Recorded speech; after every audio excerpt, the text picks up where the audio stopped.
Hello. कैसे हो दोस्तों? उम्मीद करता हूँ आप सब अच्छे होंगे। अपन सामान्य वित्तीय लेखा नियम टॉपिक कर रहे थे और सामान्य वित्तीय लेखा नियम में अपन ने नियम संख्या 63 तक पढ़ लिया था। आज नियम संख्या 64, 65 और 66 तीन नियम देखेंगे आज की क्लास में। सामान्य वित्तीय लेखा नियम दोस्तों जूनियर अकाउंटेंट के सिलेबस का एक महत्वपूर्ण टॉपिक है और हमेशा सिलेबस में बना रहेगा। आने वाली जूनियर अकाउंटेंट के एग्ज़ाम के अंदर सिलेबस में बना रहेगा। जूनियर अकाउंटेंट की एग्ज़ाम सबसे पहले इस सरकार में अगर कोई भी एग्ज़ाम होगी, यानी कि कोई एग्ज़ाम अगर करा के जाएगी ये गवर्नमेंट, तो जूनियर अकाउंटेंट का करा के जाएगी, क्योंकि 4,911 पदों पे अधीनस्थ बोर्ड के पास अभ्यर्थना पहुंच चुकी है। सीईटी का रिजल्ट का इंतजार है। जैसे ही सीईटी का रिजल्ट आ जाएगा उसके बाद एक क्राइटेरिया निर्धारित करके, कट ऑफ निर्धारित करके और फिर इसकी जूनियर अकाउंटेंट की अभ्यर्थना जारी कर दी जाएगी। तो सीईटी का जैसे ही रिजल्ट आएगा जूनियर अकाउंटेंट की अभ्यर्थना आ जाएगी। और एग्ज़ाम डेट आपको पता ही है, अधीनस्थ बोर्ड 2 ढाई से 3 महीने से ज़्यादा समय देगा नहीं। तो दोस्तों अभी से तैयारी में जुड़ जाइए। सामान्य वित्तीय लेखा नियम अपन कंप्लीट करने की ओर बढ़ रहे हैं। अपन ने लगभग आधे नियम पढ़ लिए हैं दोस्तों। 64 के लगभग हो गए अपने और 150 के लगभग अपने नियम है सामान्य वित्तीय लेखा नियम जो सिलेबस में रहेंगे। तो उन नियमों में से अपन ने आधे पढ़ लिए हैं।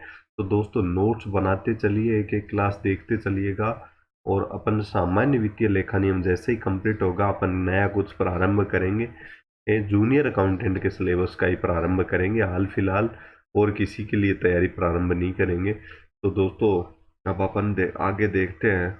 नियम संख्या 64, 65 और 66 तीन नियम देखेंगे। दोस्तों नियम संख्या 64 क्या कहता है?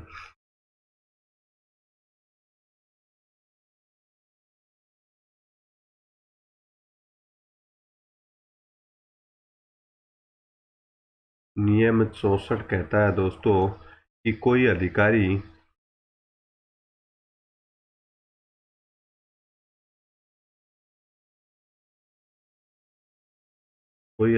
है तो उसको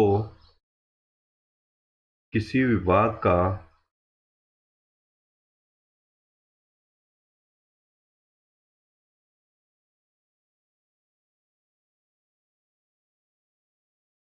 किसी पद का अतिरिक्त कार्यभार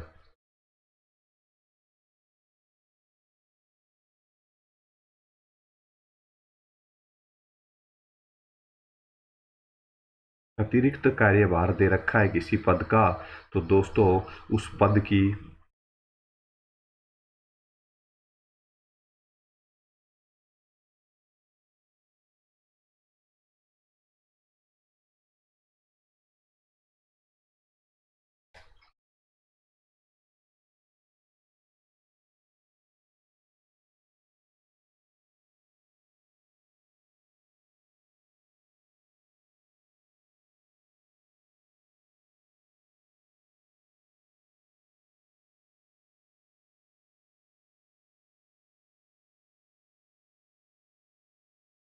तो वो उस पद की प्रशासनिक या वित्तीय शक्तियों का उपयोग कर सकता है। दोस्तों आपने बहुत बार आपने सुना होगा कि जैसे आपने कई बार सुना होगा, न्यूज़पेपर में पढ़ा होगा कि फलाना व्यक्ति को इस विभाग का कार्यभार दे रखा है, अतिरिक्त कार्यभार दे रखा है। जब किसी तहसील के अंदर एसडीएम नहीं होता है तो दूसरे तहसील के एसडीएम को अतिरिक्त कार्यभार दे दिया जाता है। तो अतिरिक्त कार्यभार दिया जाता है तो वो प्रशासनिक और वित्तीय शक्तियों का भी उपयोग कर सकता है। अतिरिक्त कार्यभार का आपने थोड़े दिन पहले सुना होगा, मत्स्य विश्वविद्यालय के कुलपति को अतिरिक्त कार्यभार दिया गया था। झुंझुनू के विश्वविद्यालय का, जो झुंझुनू में शेखावटी विश्वविद्यालय खुला है, उसका अतिरिक्त कार्यभार दिया गया था। तो दोस्तों वहाँ की प्रशासनिक एवं वित्तीय शक्तियों का वो प्रयोग कर सकता था। तो इसी प्रकार से नियम संख्या 64 किसके संबंध में? अतिरिक्त कार्यभार रखने वाले व्यक्ति प्रशासनिक एवं वित्तीय शक्तियों का उस विभाग के का उपयोग कर सकता है। दोस्तों नियम संख्या 64 आपको समझा दिया है। अब आप इसका स्क्रीनशॉट ले लीजिए। फिर अपन देखेंगे नियम संख्या 65 और 66, दो नियम और देखेंगे अपन।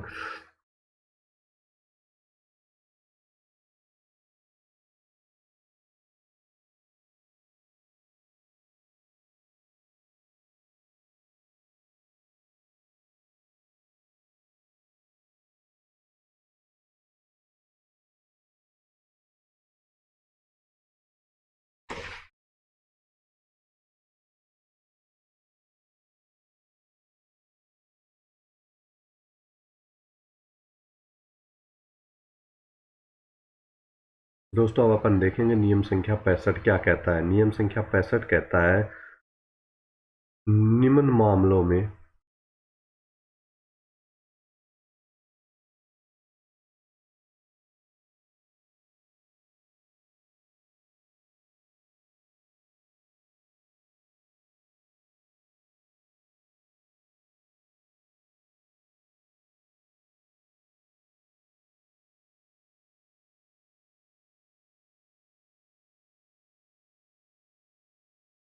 दोस्तों निम्न मामलों में वित्त विभाग की पूर्व अनुमति आवश्यक है। कौन कौन से मामलों में वित्त विभाग की पूर्व अनुमति आवश्यक है, कब आवश्यक है?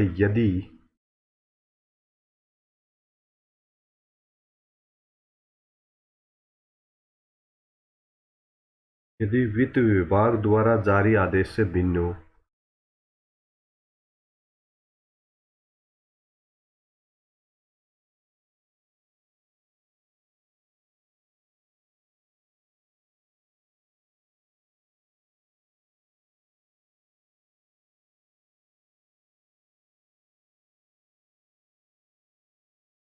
दोस्तों यदि वित्त विभाग ने जो परमानेंट आदेश जारी कर रखा है, उस आदेश के खिलाफ अगर कोई निर्णय ले रहा है, तो निम्नलिखित मामलों में वित्त विभाग की पहले अनुमति लेनी होगी और फिर ही निर्णय लिया जाएगा। तो कौन कौन से मामले हैं? वो ये हैं, 3 मामले हैं, 3 पॉइंट है। सबसे पहले भूमियों का अनुदान, ग्रांट, भूमियों का अनुदान। दूसरा राजस्व की माफी।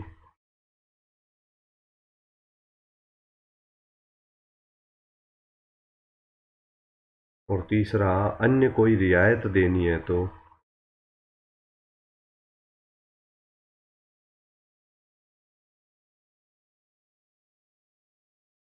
दोस्तों अब अपन ने देखा, तो दोस्तों नियम संख्या 65 में आपको क्या ध्यान रखना है कि वित्त विभाग से किन मामलों में पूर्व अनुमति लेना आवश्यक है।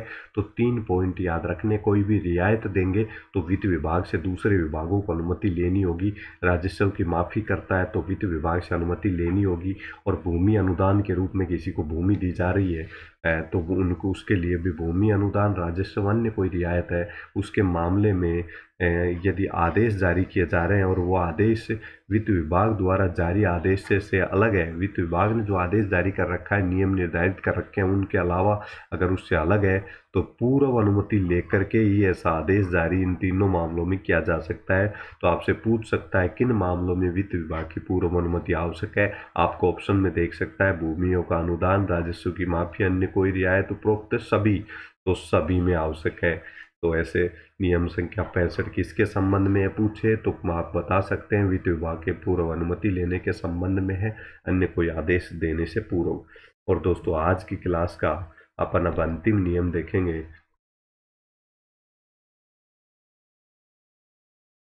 दोस्तों नियम संख्या 66 क्या कहता है? हानियों के अपलेखन।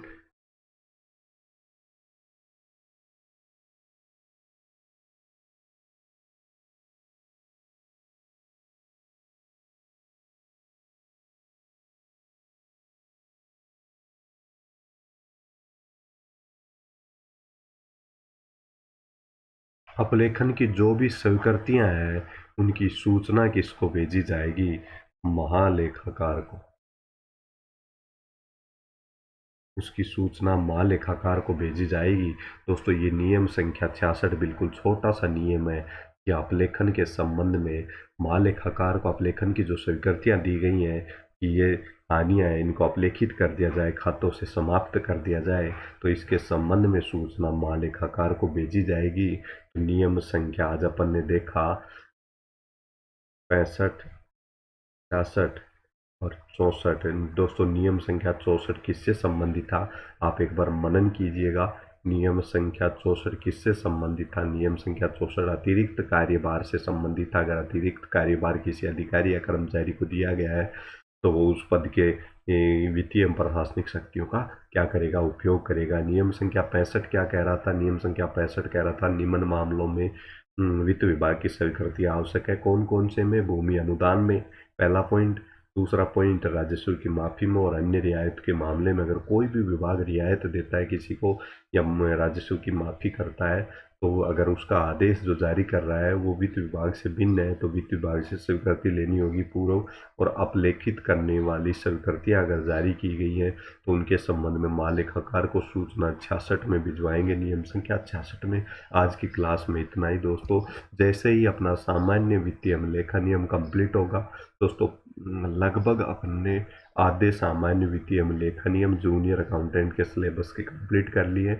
इसके बाद अपन जैसे ही अपना कंप्लीट होगा, अपन जूनियर अकाउंटेंट के सिलेबस का ही एक और नया टॉपिक, एक और नया सब्जेक्ट प्रारंभ करेंगे और वो भी क्लासें अपनी निःशुल्क होंगी।